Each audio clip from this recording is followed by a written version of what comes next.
Hello dear students, Gayatri विद्या मंदिर उच्च माध्यमिक विद्यालय सालचौर जिला जालौर की ऑनलाइन क्लासेस में आप सभी का एक बार फिर से स्वागत है। प्रिय विद्यार्थियों, मैं अनिल कुमार सोनी, कक्षा 9 विषय गणित, अध्याय 8 चतुर्भुज, प्रश्न 8.2 सवाल नंबर 5 आपको हल करा रहा हूँ। देखो बच्चों, हमारी आकृति इसमें दिया है एबीसीडी एक समांतर चतुर्भुज है। एबीसीडी एक समांतर चतुर्भुज है। इसमें ई व एफ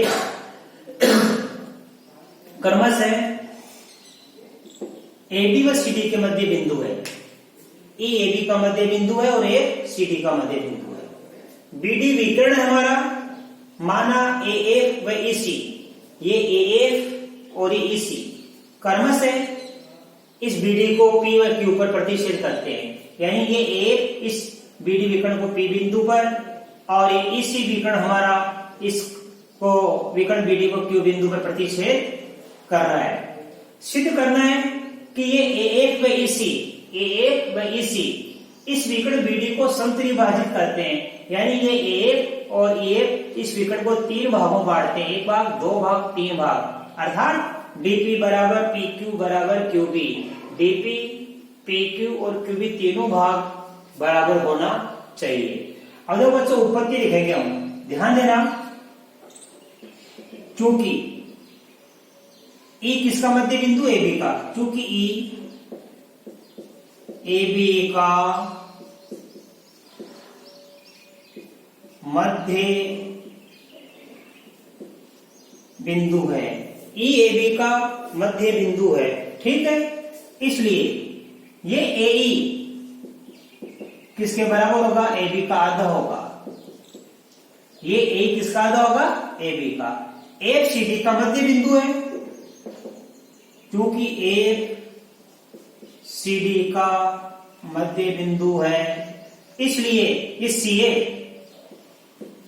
बराबर 1/2 क्या होगा, सीडी। तो सीएफ तो सीडी का आधा होगा और ए इस एबी का आधा होगा। लेकिन ध्यान देना आप, ये एबी और सीडी बराबर है, लेकिन एबी बराबर क्या है, सीडी। क्यों है, समांतर चतुर्भुज एबीसीडी की सम्मुख भुजाएं।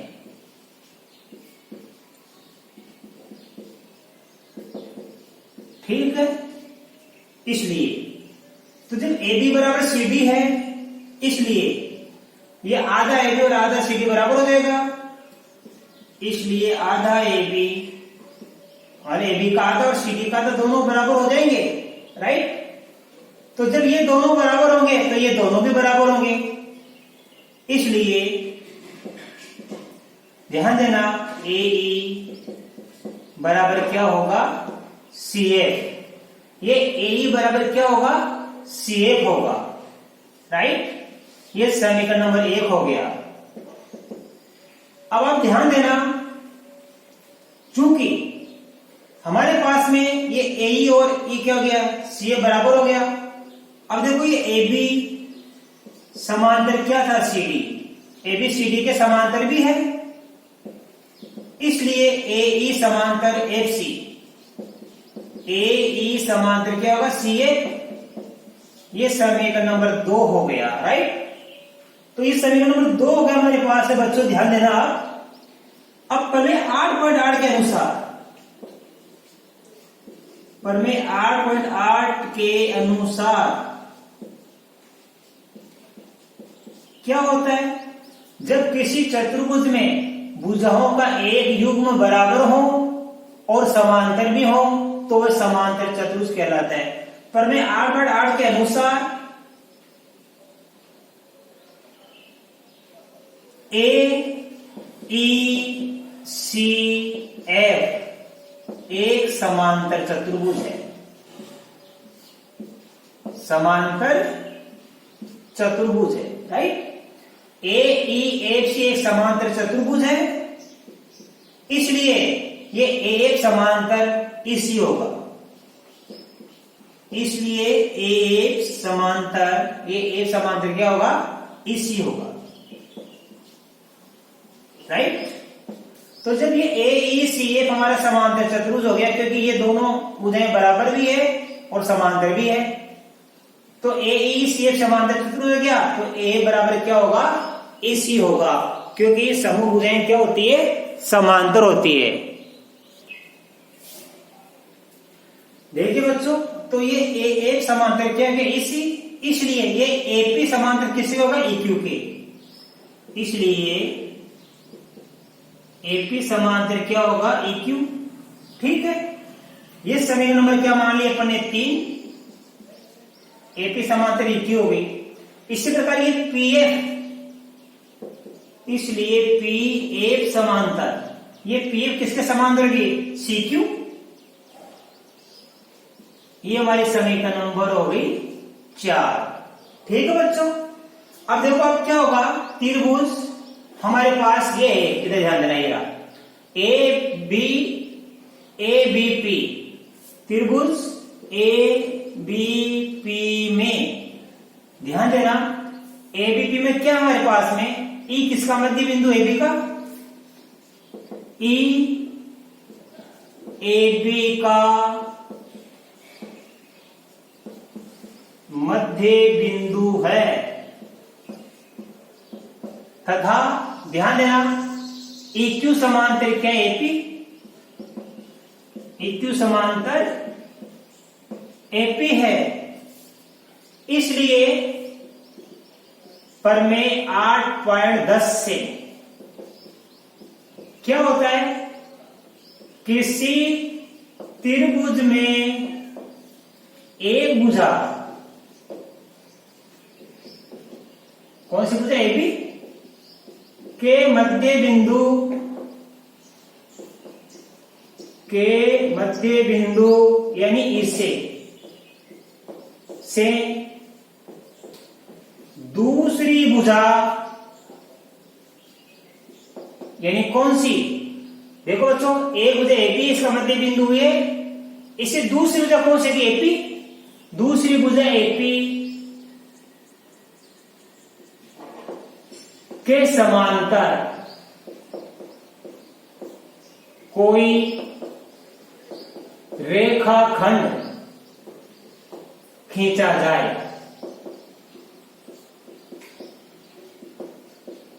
तो वह तीसरी भुजा कौन सी हो गई है, BP को समद्विभाजित करता है, समद्विभाजित करता है। देखो ABP में एक भुजा कौन सी, AB इसका मध्य बिंदु ही, दूसरी भुजा AP, इस मध्य बिंदु से EQ किसके समांतर, AP के, तो ये क्या करेगा, तीसरी भुजा BP को समद्विभाजित करेगा, इसलिए हमारे पास क्या हो जाएगा, ध्यान देना बच्चों, ये BQ बराबर क्या हो जाएगा, PQ, राइट। ये समीकरण नंबर हमारे पास क्या बन जाएगा, 5। इसी प्रकार त्रिभुज, देखो ध्यान से बच्चों, ये कौन सा है, CDQ, त्रिभुज CDQ में प्रमेय 8.10 से, देखो बच्चों, ये एक क्या है, हमारे पास CD का मध्य बिंदु है, ये बाद में लिखेंगे, इस CDQ में क्या है बच्चों, एक, ध्यान देना, किसका मध्य बिंदु है, CD का, एक CD का मध्य बिंदु है,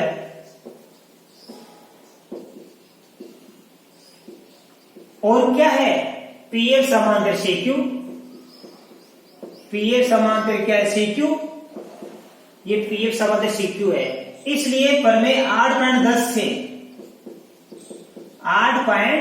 से क्या हो जाएगा, देखो ये मध्य बिंदु से मिलाने वाले, ये PF हो गया, और PF समांतर किसके, QC के, तो ये DP बराबर PQ हो जाएगा, DP बराबर क्या हो जाएगा, DP बराबर हो जाएगा PQ। ये हमारा समीकरण नंबर हो गया 6। तो देखो बच्चों समीकरण 5 व 6 से, समीकरण 5 व 6 से यहां देखो बच्चों, ये PQ किसके बराबर है, BQ के, और ये PQ किसके बराबर, DP के। तो ये PQ समान है तो DP और BQ के बराबर हो जाएगा, इसलिए DP बराबर PQ बराबर क्या हो जाएगा, BQ। तीनों बराबर हो गया, 1 2 3, और यही हमको सिद्ध करना था, यही हमको सिद्ध करना था बच्चों। तो हमने आज एक क्वेश्चन नंबर 5 की जो प्रमेय है अच्छी तरह सीखी बच्चों। आप ध्यान देना, ये जो प्रमेय है इन प्रमेय को आप अपने नोटबुक में उतारना और अच्छी तरह इसकी प्रैक्टिस करना। 8 और 10 प्रमेय अच्छी तरह याद करना। 8 और 10 प्रमेय क्या होती है, इसके अनुसार क्या होता है कि किसी त्रिभुज में यदि एक भुजा के मध्य बिंदु से दूसरी भुजा के समांतर कोई रेखाखंड खींचा जाए तो वह तीसरी भुजा को समद्विभाजित करता है। अब देखो यहाँ पे हमारा क्या ABP त्रिभुज था, इसमें ये एक भुजा, ये दो भुजा और ये तीसरी भुजा। इस पहली भुजा का मध्य बिंदु क्या है यहाँ पे E, और दूसरी भुजा कौन सी AP। तो इस मध्य बिंदु से ये EQ इसके समांतर खींचा गया, समांतर खींचा गया, हमने प्राप्त किया ना EQ समांतर AP। देखो हमने प्राप्त किया था, ये रहा EQ समांतर AP प्राप्त किया था। तो इस त्रिभुज में ABP में क्या EQ समांतर क्या है, AP के है, इसलिए क्या होगा बच्चों यहाँ पे, और ये EAB का मध्य बिंदु है तो BQ बराबर क्या होगा, PQ। BQ बराबर क्या होगा, PQ। अब इसी प्रकार देखो त्रिभुज कौन सा है, CDQ। कौन सा त्रिभुज हमारे पास, CDQ, ये रहा। तो CDQ में देखो बच्चों, ये भुजा CD का मध्य बिंदु F है और F से एक P इस CQ के समांतर खींचा गया है। अर्थात अब क्या है, प्रमेय 8 और 10 के अनुसार जब एक भुजा के मध्य बिंदु से इस दूसरी भुजा के समांतर रेखा खींची जाए तो ये तीसरी भुजा DQ की समद्विभाजित हो जाएगी। क्या है, ये इसका मध्य बिंदु है तो P भी तो DQ का मध्य बिंदु होगा, अर्थात ये DP बराबर क्या हो जाएगा, PQ। ये DP बराबर क्या हो गया, PQ। तो समीकरण 5 व 6 से देखो यहाँ PQ किसके बराबर है, BQ के, और यहाँ PQ किसके बराबर, DP के। इसकी स्टडी करो आप, ये भी PQ और ये भी PQ है, इसलिए PQ बराबर है और BQ DP भी इनके बराबर हो जाएगा। तो समीकरण 5 व 6 से DP बराबर PQ बराबर BQ, अर्थात ये 1 2 तीनों भाग क्या हो गए, बराबर हो गए, और ये हमारा सवाल ही सिद्ध हो गया। अब आप बच्चों इसका स्क्रीनशॉट लीजिए, मैं आपको इसका अगला सवाल नंबर 6 आपको सिखाऊंगा। देखिए बच्चों क्वेश्चन नंबर 6 क्या दिया हमारे, PQRS एक चतुर्भुज ABCD की भुजाओं कर्ण से AB BC CD और AD के मध्य बिंदु है। ABCD हमारे एक चतुर्भुज है, PQRS कर्ण से AB BC CD और AD के मध्य बिंदु है। सिद्ध करना है रेखाखंड PR व SQ परस्पर समद्विभाजित करते हैं। ये PR और रेखाखंड SQ परस्पर समद्विभाजित करते हैं O बिंदु पर, अर्थात RO बराबर OP, SO बराबर OQ। देखो SQ बराबर OQ और RO बराबर OP, ये हमको सिद्ध करना है। रचना क्या है, P व Q को, ध्यान देना, P व Q को, Q व R को, R व S को, S व P को हमने मिला दिया, ठीक है, और वह A व C को मिलाया, A व C को हमने मिला दिया, ठीक है। अब देखो इसकी उत्पत्ति, ध्यान देना, उत्पत्ति अच्छी तरह समझना। हम जैसे इस विकर्ण AC को मिलाएंगे, ऐसा जो त्रिभुज हो गया ABC, A हो गया ACD। तो देखिए त्रिभुज ABC में, ध्यान देना, ABC में P इस AB का मध्य बिंदु है, ठीक है, और Q BC का मध्य बिंदु है। ABC में ध्यान देना P व Q क्रमशः AB व BC के मध्य बिंदु हैं, ठीक है। इसलिए प्रमेय 8.9 से, ध्यान देना, PQ समांतर AC होगा, समीकरण नंबर 1, और PQ बराबर होगा A/2 AC, ये समीकरण नंबर हो गई 2। इसी प्रकार त्रिभुज हो गया हमारा ACD, त्रिभुज ACD में ध्यान देना, ACD में ये R व S क्रम से CD व AD के मध्य बिंदु हैं, राइट। इसलिए प्रमेय 8.9 से क्या हो जाएगा, SR समांतर AC, SR समांतर AC समीकरण नंबर 3 बन गई, और SR बराबर 1/2 AC हो जाएगा, ये समीकरण नंबर क्या हो गया 4। अब देखो हम समीकरण 1 में तो ये AC किसके समांतर, PQ के, और 3 में AC किसके समांतर, SR के, तो ये AC समांतर आपस में PQ SR समांतर हो जाएगी। समीकरण 1 व 3 से PQ समांतर SR हो गई, ये समीकरण नंबर 5।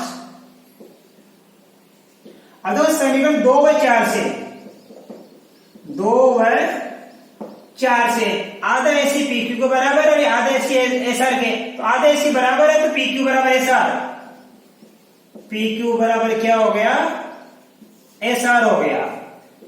इसलिए ध्यान देना, प्रमेय 8.8 से किसी चतुर्भुज में भुजाओं का एक युग्म बराबर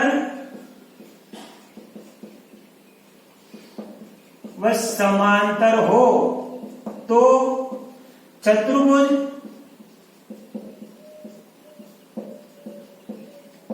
समांतर चतुर्भुज होता है। इसलिए देखो ये PQ और SR क्या बराबर भी और समांतर भी है, तो PQRS क्या बन गया, इसलिए PQRS एक समांतर चतुर्भुज है, राइट। ये PQRS क्या हो गया, समांतर चतुर्भुज है। बाकी मैं आपको यह सिखा रहा हूं। अब क्या लिखेंगे हम, चूंकि समांतर चतुर्भुज के दोनों विकर्ण परस्पर समद्विभाजित होते हैं, समद्विभाजित होते हैं। बच्चों देखो PQRS को समांतर चतुर्भुज सिद्ध कर दिया।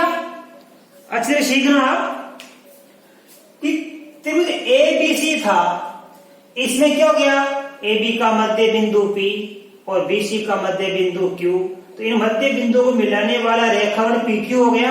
इस तीसरी भुजा AC के समांतर भी होगा और उसका आधा भी होगा।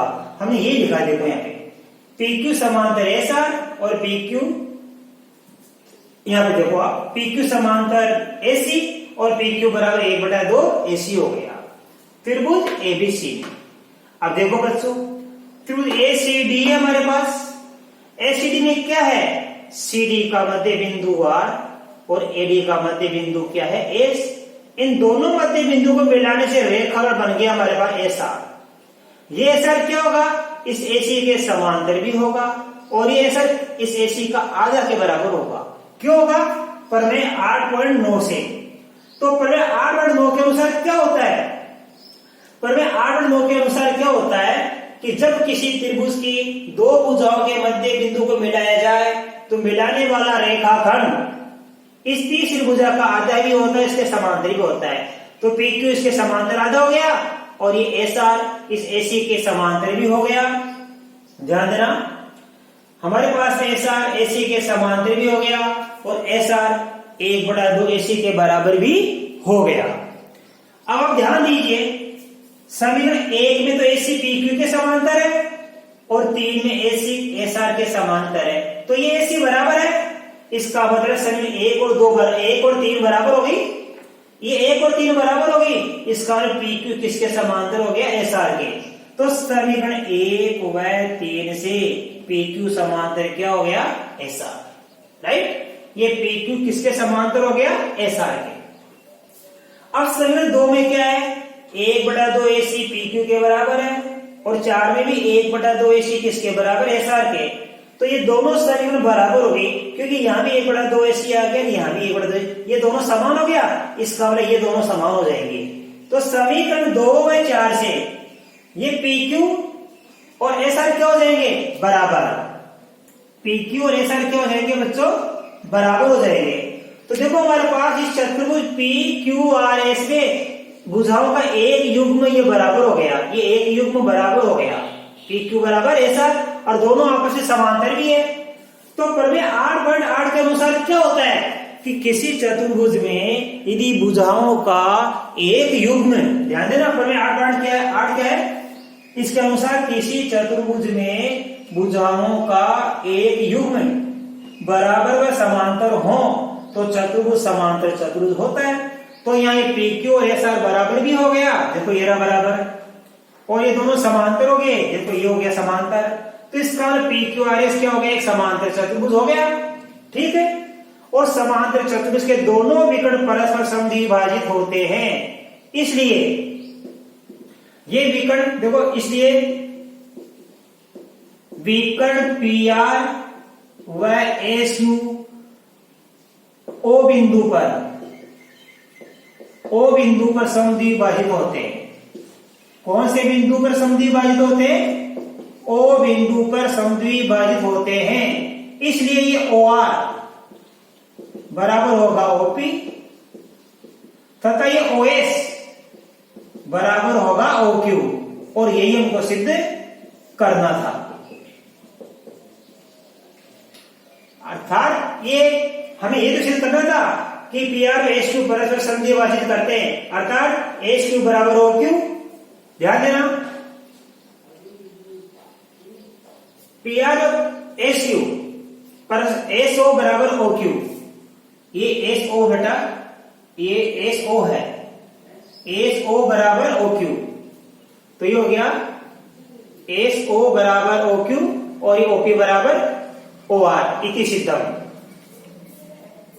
तो बच्चों मैं आशा कर सकता हूं आपके ये प्रश्नावली बड़ी अच्छी तरीके से समझ में आई होगी, और इसके बाद में मैं इस प्रश्नावली के आगे के सवाल कल नए वीडियो में आपको सिखाऊंगा। आप इसको अपनी नोटबुक में उतारना बच्चों, और इन सवालों की अच्छी तरह से आप प्रैक्टिस करना, वीडियो को लाइक और शेयर जरूर करना। तब तक के लिए आप सभी को धन्यवाद।